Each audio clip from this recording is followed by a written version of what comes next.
All right, let's get right into one of the core ideas from the world of Wotan, a place where cosmic horror smashes right into the existential superhero. We're going to break down the anatomy of the will to power.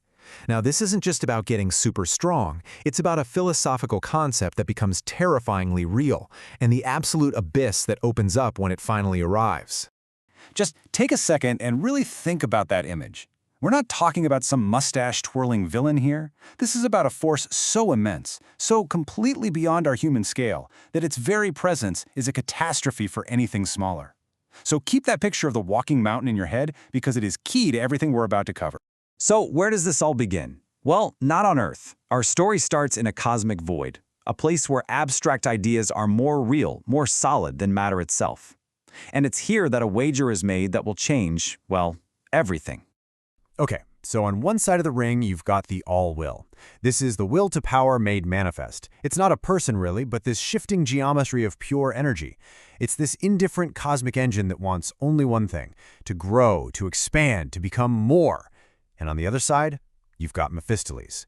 He's the ultimate cynic, the spirit who denies. He loves what the source material calls slave morality, basically a value system that champions weakness and comfort because it keeps things small, predictable, and ultimately dishonest. And what's the subject of this cosmic bet between these two massive forces? Not some king or a great warrior. No, it's this guy, a fragile scholar completely trapped by his own brilliant mind and a body that's failing him. He is a Faust of the mind, representing the very height of human intellect, but also its crippling fragility. And this, of course, is where humanity stumbles onto the stage, totally clueless about the cosmic game being played. And, we do it with our classic mix of incredible genius and just staggering hubris. Just look at the goal here. Project Zarathustra. Humanity wasn't trying to create a savior or a better version of themselves. They wanted a powerful slave. They built this absolutely insane, gamma-fueled cage not to unleash a mind's potential, but to chain it, to turn it into a weapon for their own petty little wars. And right here, this is their fatal mistake. This is where they got it so wrong. Humanity thought the gamma radiation was the power source, but it wasn't. It was just the key turning in the lock. The real engine, the true power, was already inside the scholar. His own natural will to power, burning away like a divine frenzy under all that sickness and despair. They built a cage for a tiger, thinking it was a house cat.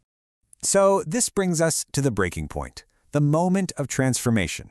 The moment the key gets turned, the cage fires up, and everything goes horribly and kind of beautifully wrong. I mean, just let that sink in for a minute.